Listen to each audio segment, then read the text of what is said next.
Evening, everybody. Thanks for coming out to the Wheat Sheaf Hotel, July the 8th, 8 p.m.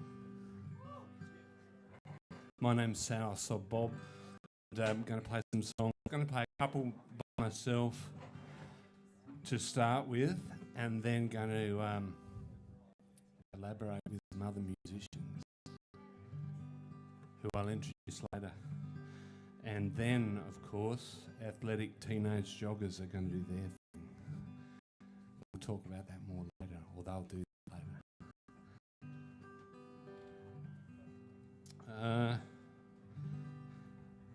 Didn't write this song, so I don't like it. This is the one I write. It's by Dan Byrne. He's an American songwriter. And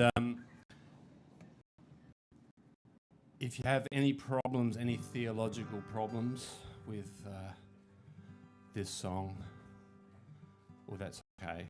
Like I said, I didn't write it. You just have to be tolerant of people with different theological attitudes in this diverse Wheat Sheaf community. It's called Jerusalem. I particularly like the second verse of this song. That's why I'm doing it. That's before it gets theologically messy. When I tell you that I love you, don't test my love. Accept my love.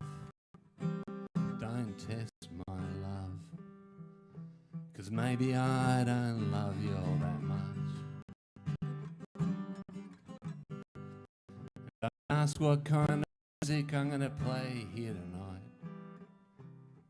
Just stay a while, hear it for yourself a while, And if you must put me in a box, make sure it's a big box with lots of windows and a door I can walk through and a nice tall chimney, so we can burn, burn, burn everything that we don't like and watch the ashes fly up to heaven, maybe all the way to India.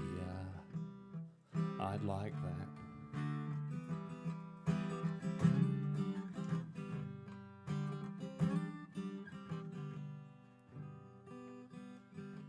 All the ancient kings came to my door. They said, do you want to be an ancient king too? I said, oh yes, very much, but I think my timing's wrong. They said time is relative. Or did you misread Einstein? I said, do you really mean it? They said, what do you think we come here for? Our health or something?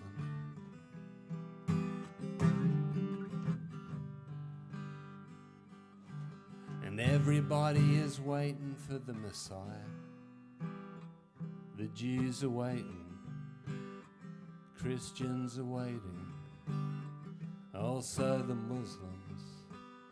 It's like everybody's waiting, and they've been waiting a long time. And I know how I hate to wait, like even for a bus or something, or an important phone call. So I can just imagine how very impatient everybody must be getting.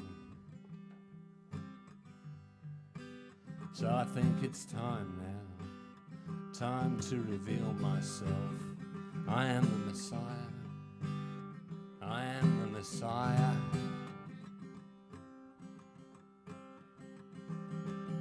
Yeah, I think you heard me right. I am the Messiah. I was gonna wait till next year, maybe build up the suspense a little, make it a really big surprise. But I could not resist. And now that I've told you, I feel this great weight lifting. Dr. Kamal was right. He's my therapist. He said, get it out in the open.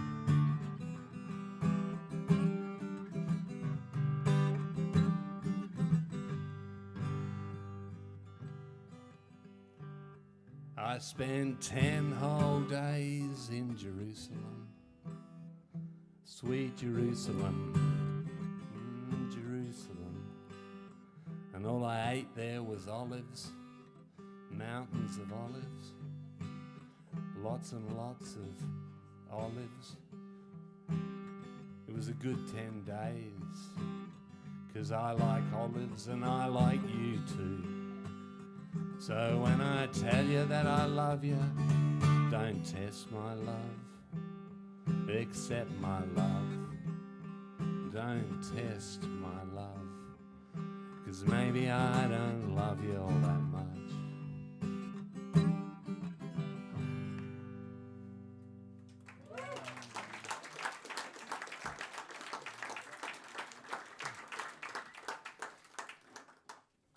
Some of you here tonight will understand the irony of me singing, not the irony, the contradiction of me singing about how much I love olives, because the only reason I could afford this beautiful Gibson guitar was because I make my living killing olives.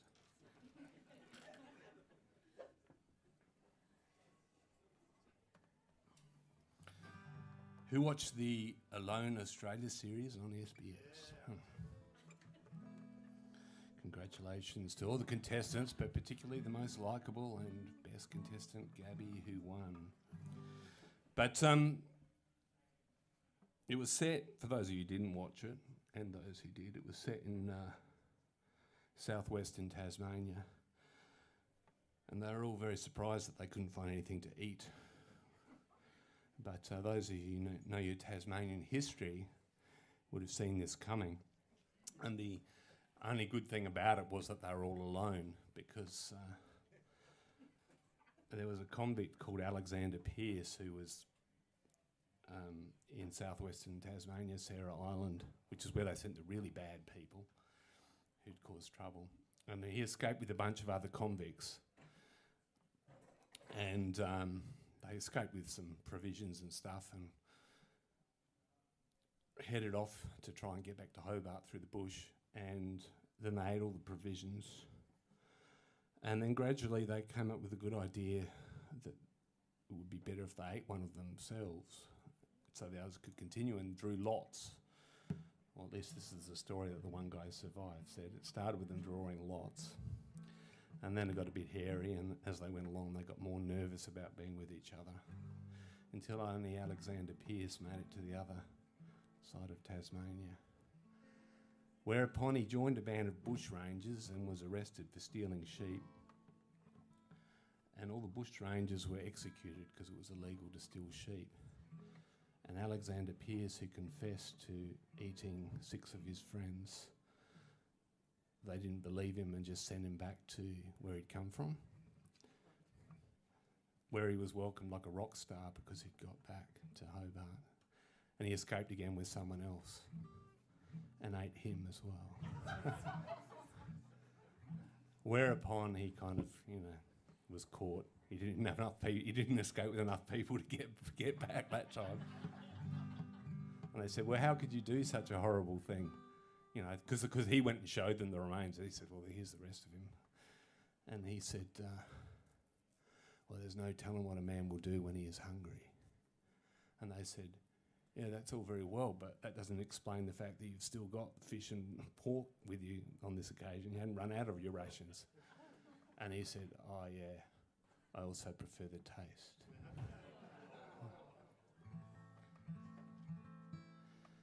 Not really any need to play the song now, is there?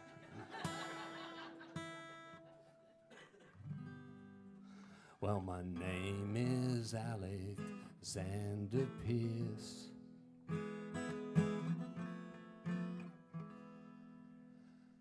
And I once stole 6 pair of shoes. Got 7 long years of transportation, 1 for every pair of shoe and 1 for aggravation. And there's no telling what a man might do when he is hungry. So you go your way and I'll go mine.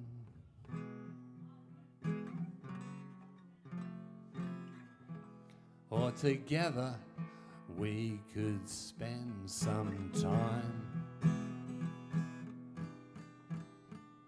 because shoe stealing is my only vice, and besides that you will find me quite nice, and there's no telling what a man might do when he is hungry. We've finished all the rations now, fish and pork.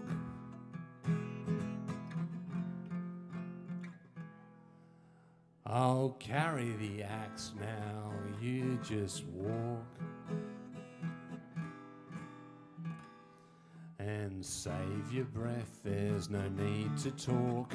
I've also got the knife and fork, and there's no telling what a man might do when he is hungry. Whilst he's sleeping, stealth and haste, we cannot let this go to waste. And besides, I now prefer the taste. How did I become so debased? There's no telling what a man might do when he is hungry.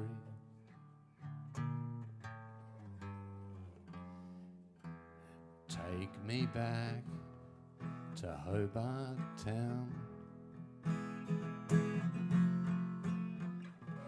Hear me before that wig and gown, and I'll tell you like I told you then. You would not believe I've done it again. I banquet on the flesh of men, and there's no telling what a man might do when he is hungry.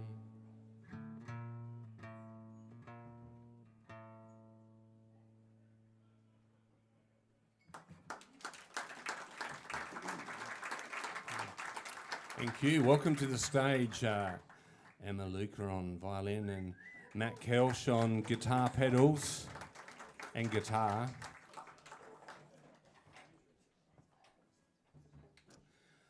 The rest of my set is broken into two sections. We're going to do some more personal kind of songs to start with, and then we'll get political and socio-economic commentary later.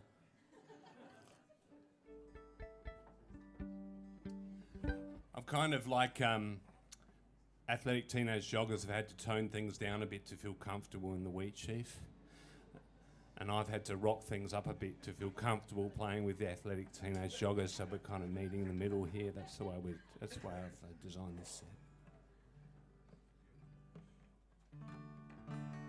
Right. 1, 2, 3, 4.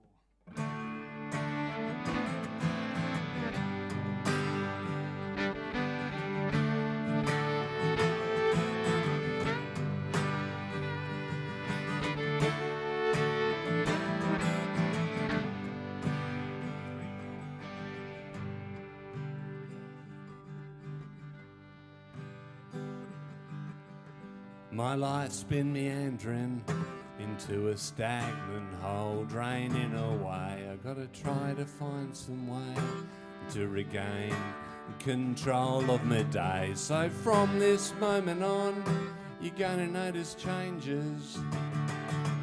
'Cause if I die this week, I don't wanna be ashamed of me. And I've been sick for a while now, that's given me some time to think about the direction my life has been moving to. And you're always well informed, you probably heard even before me. Don't pull no punches now, I want to deal in brutal honesty. So from this moment on, I'm gonna be ruthless, now I'm without roof. Not gonna be useless, and that's the truth. I'm gonna be ruthless, now I'm without roof. I'm totally ruthless.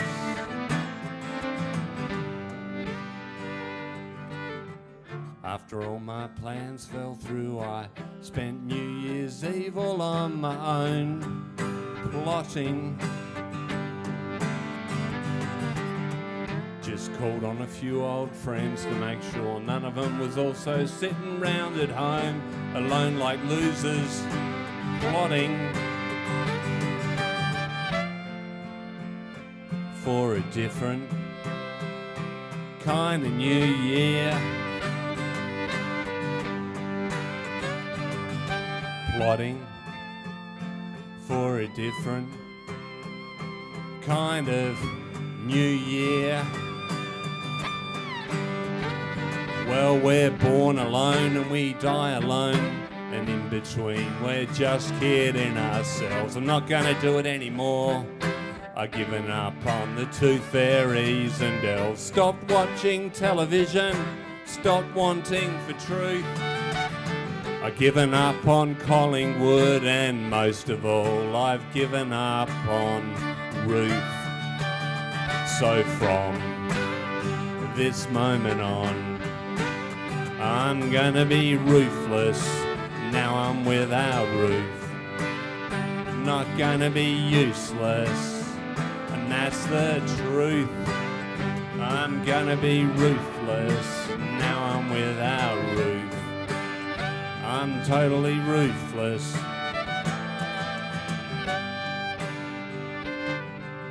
I've been sick for a while now, that's given me some time to think.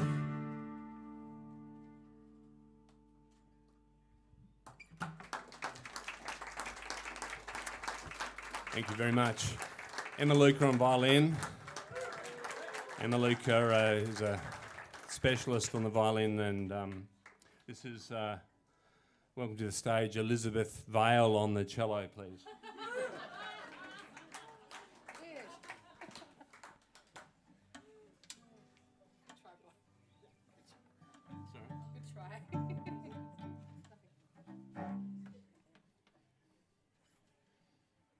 You start.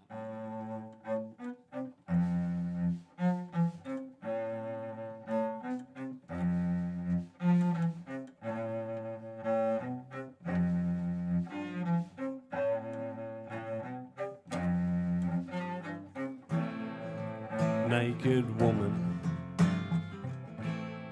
what are you doing here in my bed?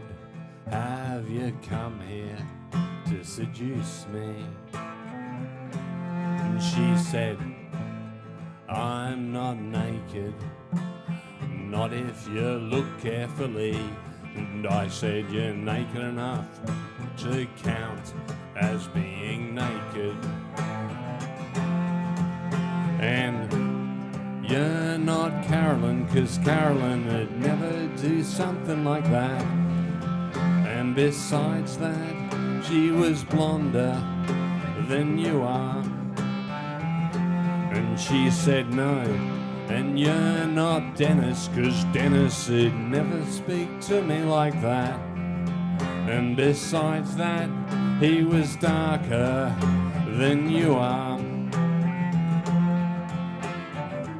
So did you have the hots for this, Carolyn, she asked. And I said, don't speak about her like that. So she asked, was she someone you cared for? And I said, don't speak about her in cliches. And she said, I'm sorry, I'm just trying to understand. And I said, I don't think you can understand.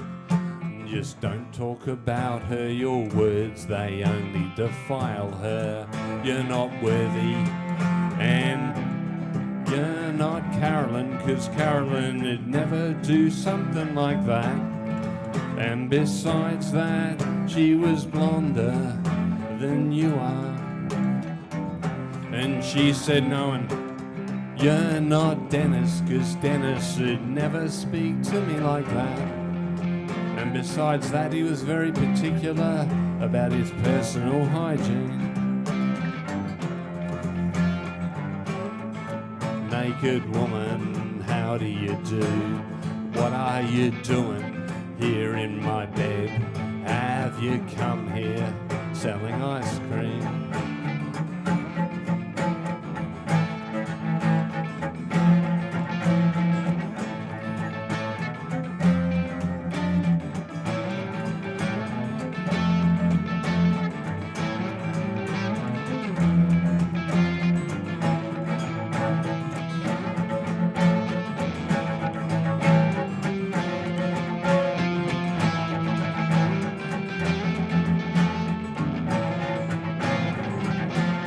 Breakfast at Tiffany's, breakfast at Melanie,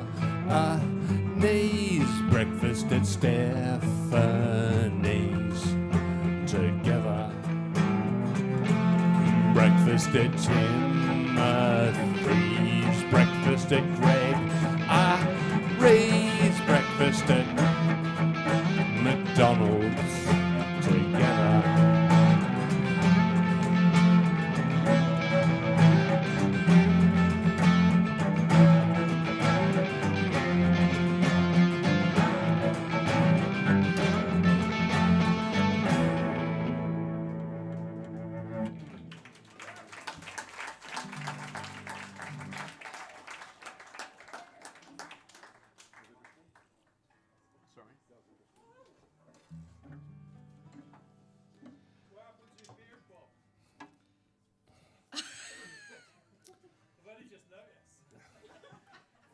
I had a trim.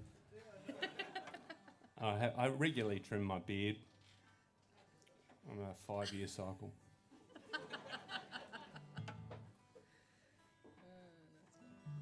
I trimmed it for a friend,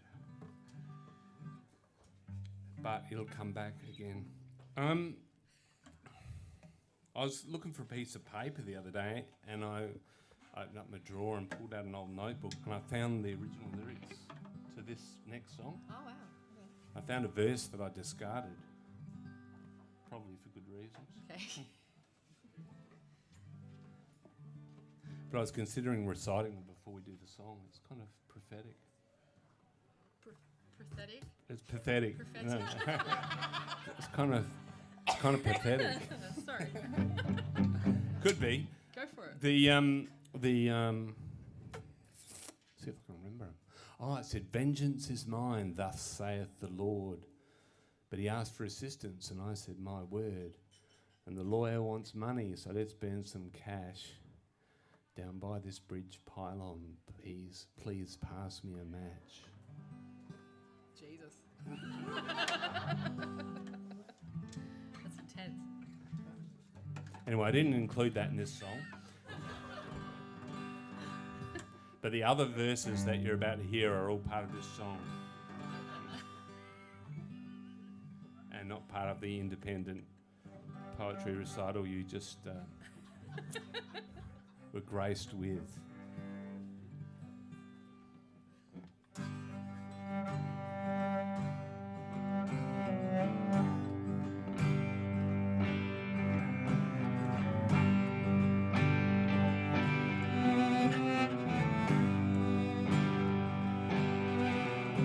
I'm burning my bridges to keep myself warm.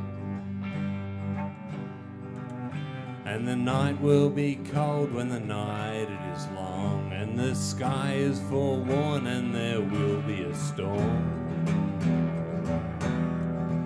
And I'm burning my bridges to keep myself warm.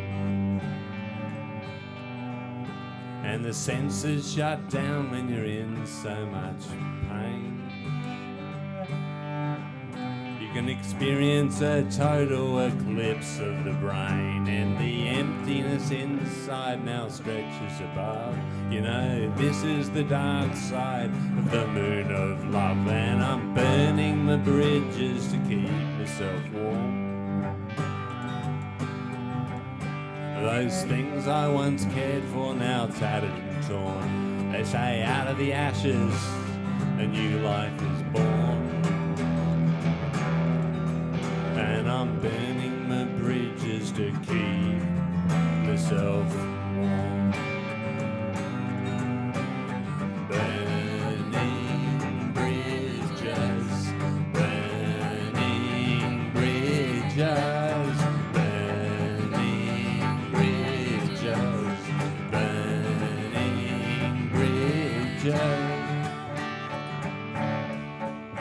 Oh, promises made and allegiances sworn, they all count for nothing, they've all been withdrawn.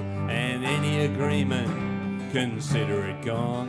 'Cause I'm burning my bridges to keep myself warm. Yes, I'm burning my bridges to keep myself warm. The girl I adored now treats me with scorn, so it's time for evolution, too late for reform. And I'm burning the bridges to keep myself warm. Burning bridges, burning bridges, burning bridges, burning bridges. I'm burning my bridges to keep myself warm. Like a convict set free, like a sinner reborn. You know, I cannot go back, I can only go on. 'Cause I burn all my bridges to keep myself warm. Just to keep myself.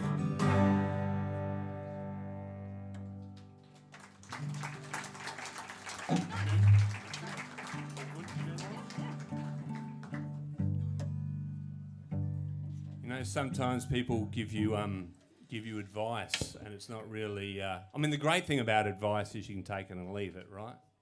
Sometimes I think they're giving you helpful, timely advice, and it's not kind of the right time, even though they might be saying something with a bit of truth in it.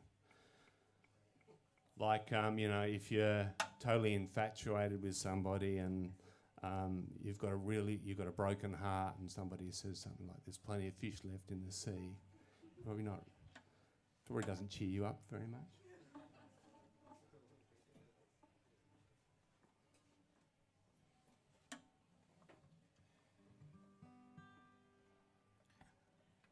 Has anyone read Moby Dick? It's very hard to. You have, yeah. It's very hard to read. No, I know you haven't, Todd, but I know the gentleman behind you has. Yeah, this next song is a partial summary of one, but there's a character in it called Captain Ahab, and he's obsessed with a white whale, which is called Moby Dick. This song isn't. Anyway, let's just leave it at that.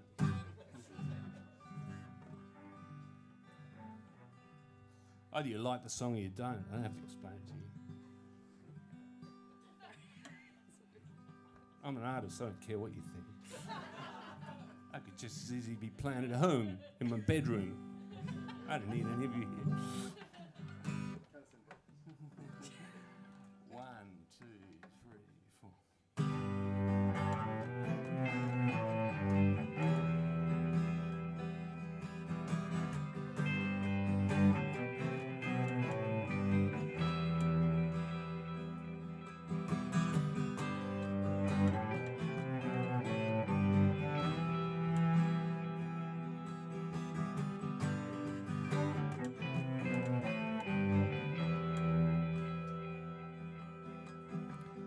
There are plenty of fish left in the sea. You wouldn't say that to Captain Ahab, so why say it to me now? 'Cause I want the white one.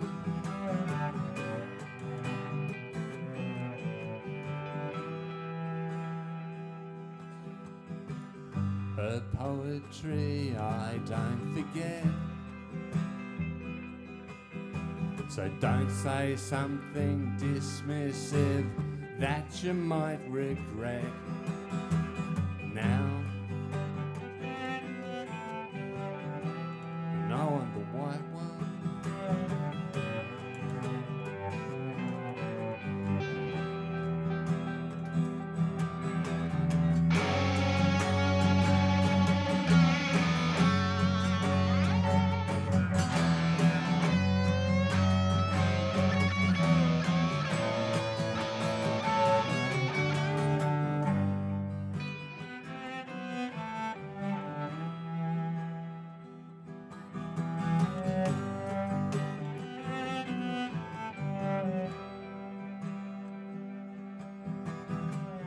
This ghost upon my premises could be my guiding angel, could be my nemesis. Now I want the white one.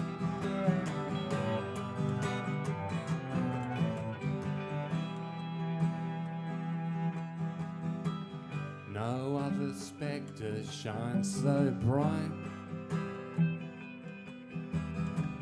just like the supermoon when it versus the star's light, they dim and fade.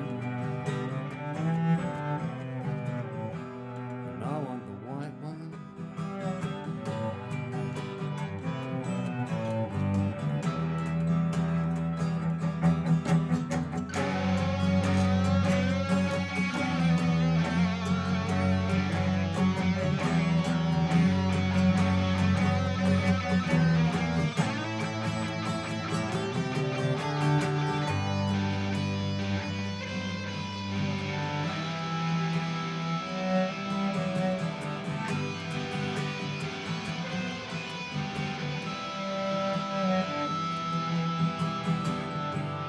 plenty of fish left in the sea. You wouldn't dare say that to Ahab, so why say it to me?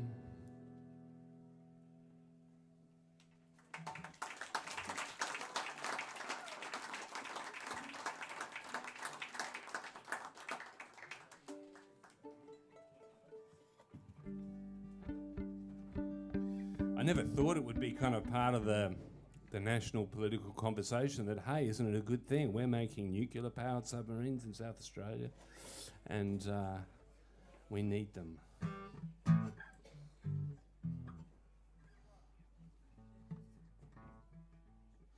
I don't think that's in our interest. It's probably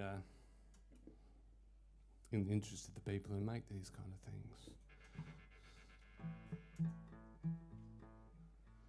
And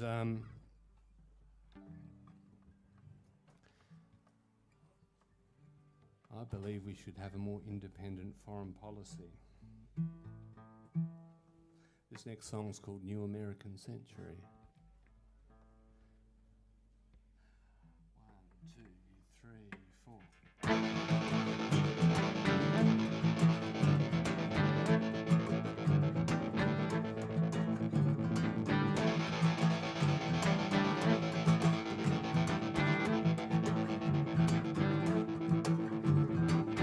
We're an independent market research company, much like your independent country.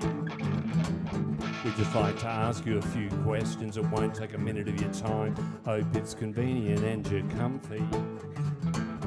How do you like your news presented? How do you like their spots removed? What did you think of the fridge magnet promotion? How could this service be improved? How do you spend your peace dividend once your fuel tanks have been filled?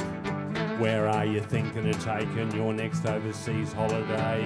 How would you like your Arabs killed? Welcome to the new American century. Welcome to the new American century.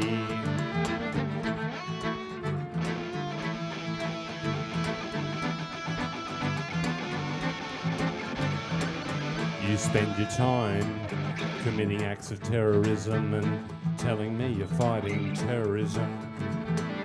You spend your time committing acts of genocide and telling me you're fighting terrorism. We should have closed down Pine Gap years ago. It's only now we plainly see the implications of being an occupied country with no independent foreign policy.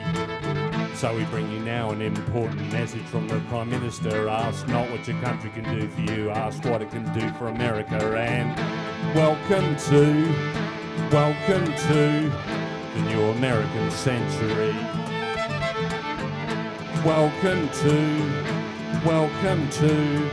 the new American century.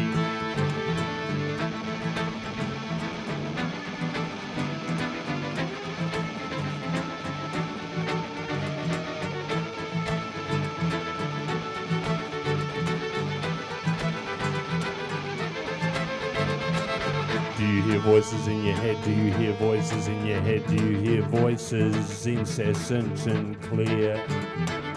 A new world order, more like some kind of psychotic disorder based on your control and fear.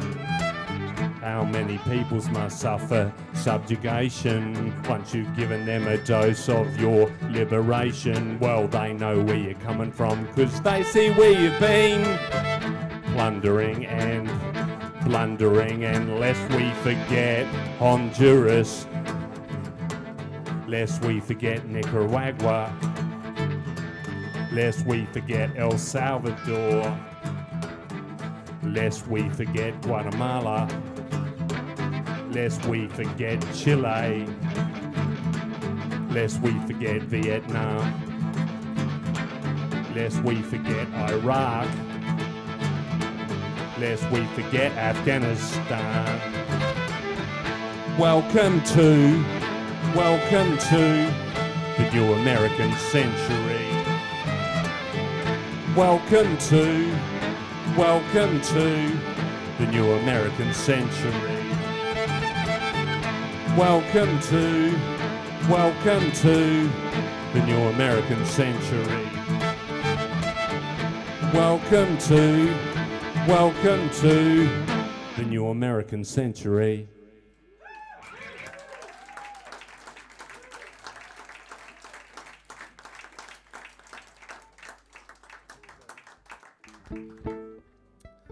Matt developed an app for this next song.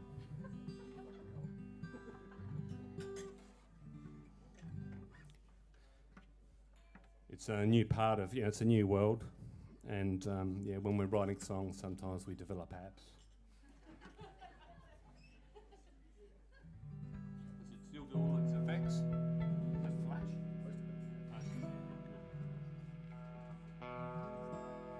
This one's a Batters song.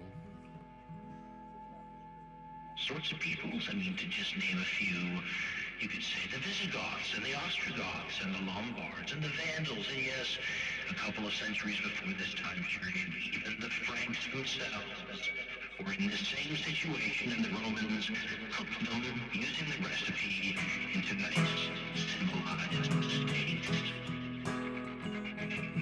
The term cook is the way the Chinese used to describe this process when they used to do almost the very same thing to the so-called barbarians on their borders. You know, there's a lot of people that believe history has cycles. 2-minute noodles are in my thoughts. 2-minute noodles are in my mind. 2-minute noodles are on my trousers.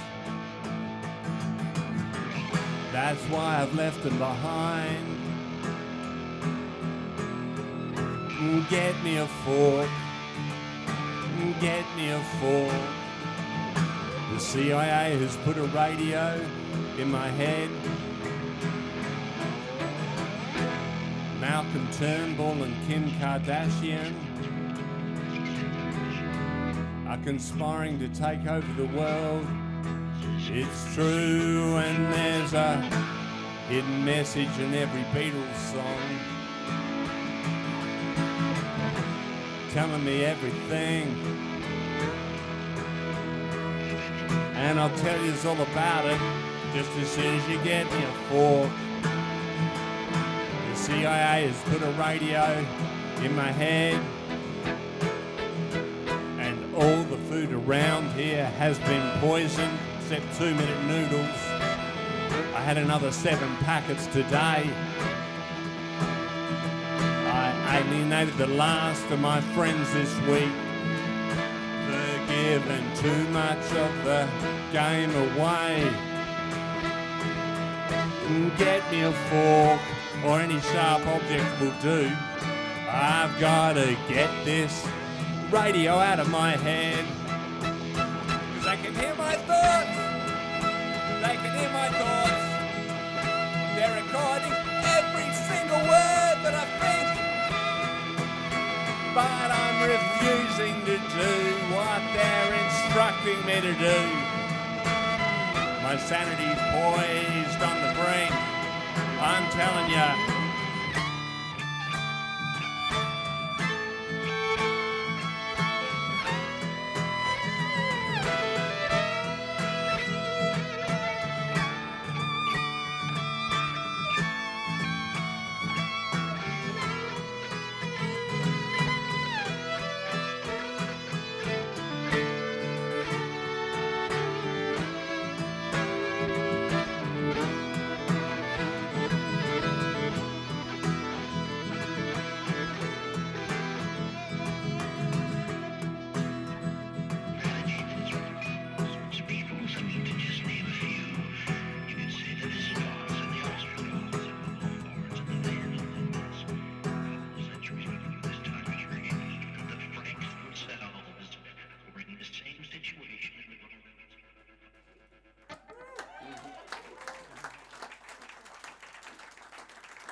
Threads. Who's on Threads?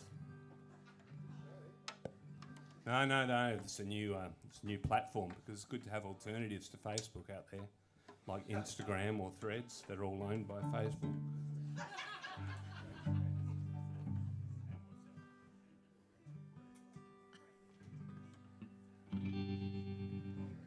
When she goes to the shops, you get to hear about it on Facebook.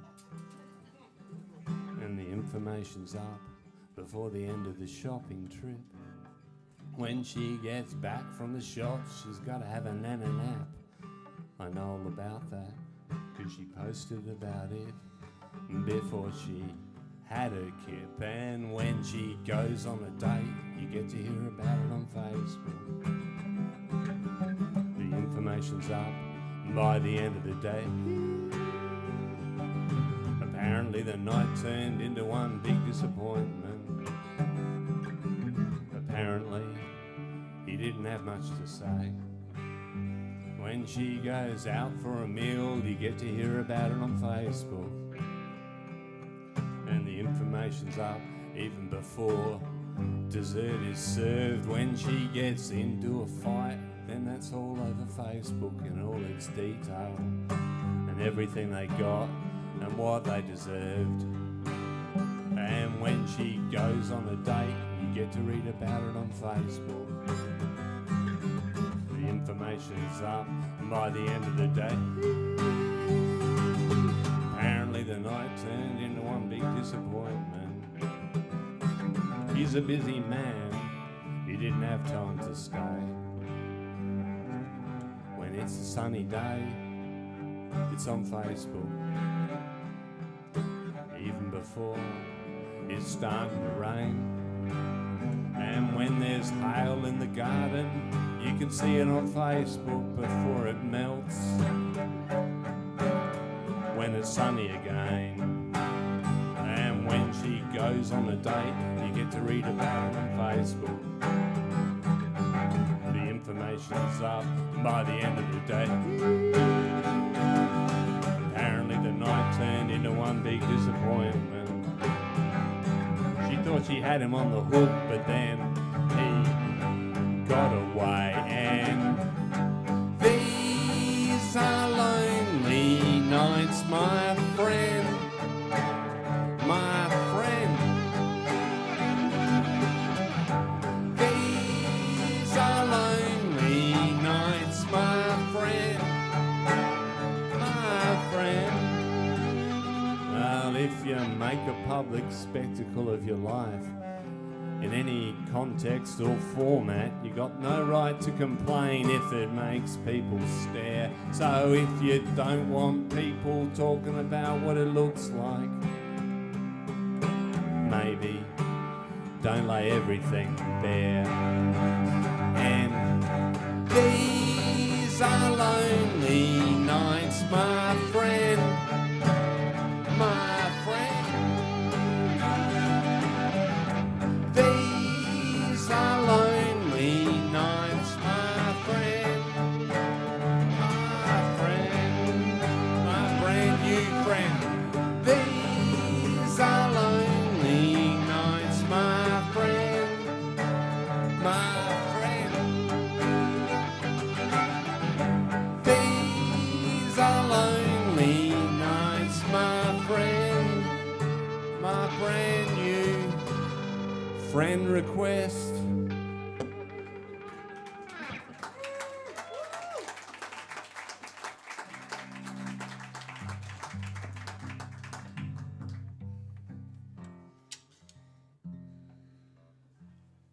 Got two more songs here.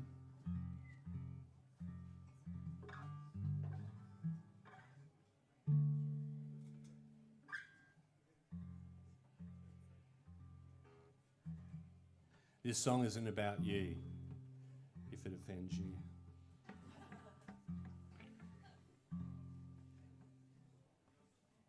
One, two, three, four.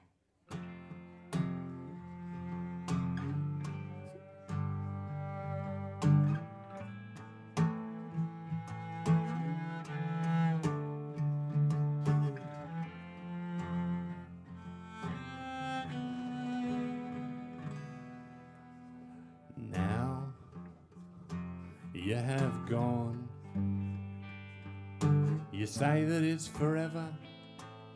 When someone asks how long, forever, that's very long. Forever, with no regrets. And for myself, I felt relief when you left. Relief, with no regrets. And I don't have to pretend I like your art anymore. I don't have to pretend I like your art anymore. I don't have to pretend anymore.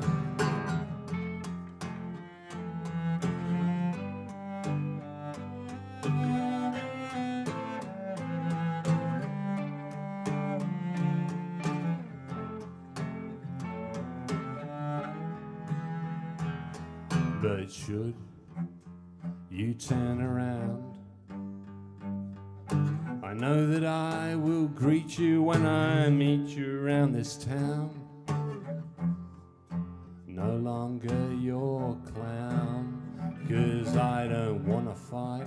I'll be polite and avoid labelling. But why walk the line between supporting and enabling anymore? And I don't have to pretend I like your art anymore. I don't have to pretend I like your art anymore. I don't have to pretend anymore. It's not against the law, but it's something I abhor. Why don't you learn to draw? Tell me, what's the reason for? Why don't you learn to draw?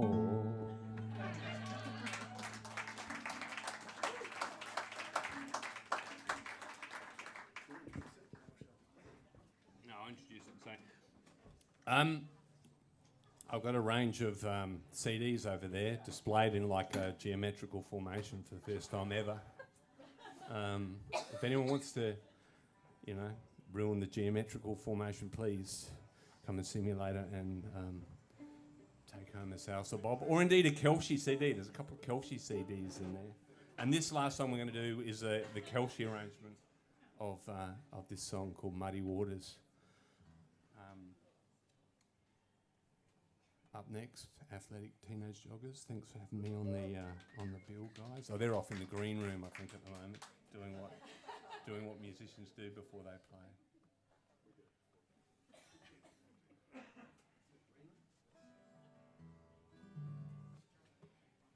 Emma was in the River Torrens this week. What was it like? It was cold. It was Cold? refreshing.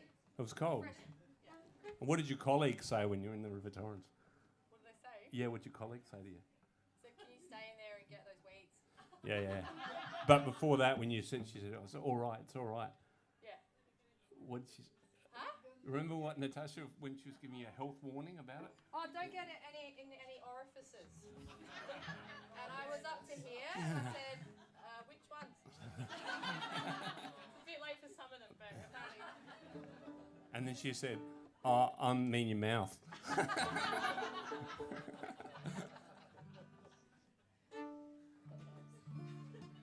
Anyway, the River Torrens is pretty clean at the moment because we had lots of rain, so it's a bit cold, but it's clean.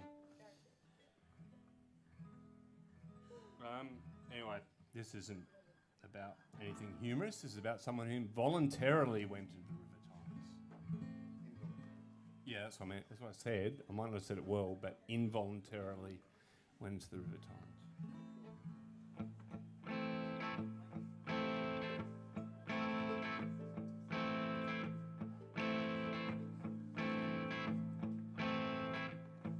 Well, there once was two brothers with different mothers, but their father was the same.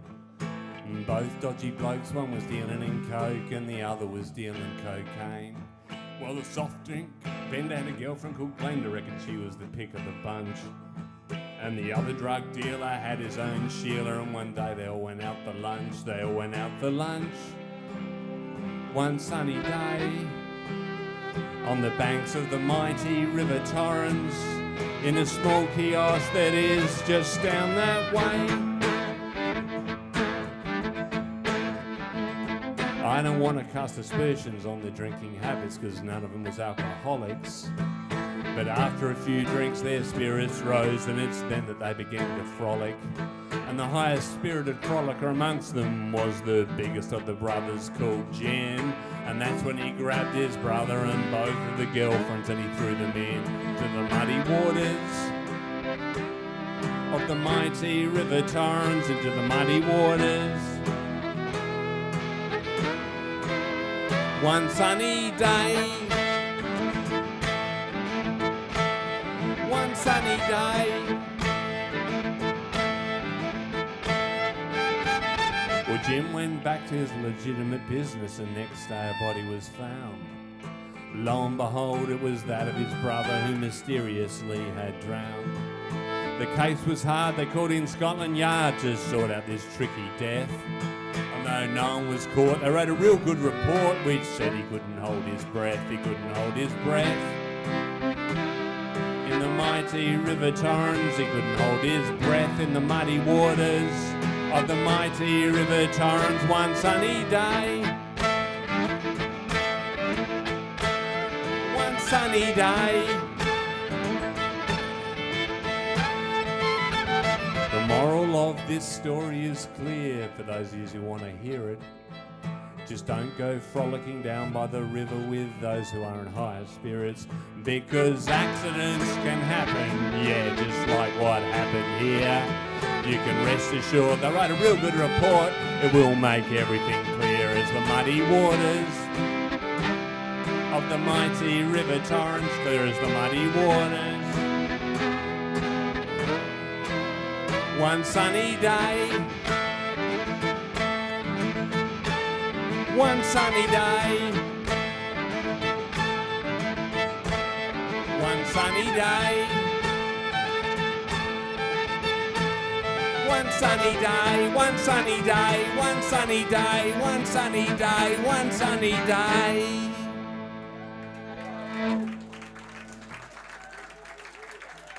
Thanks, everybody. Thanks, Nonnie, too, on the sound. Always a pleasure to work with you.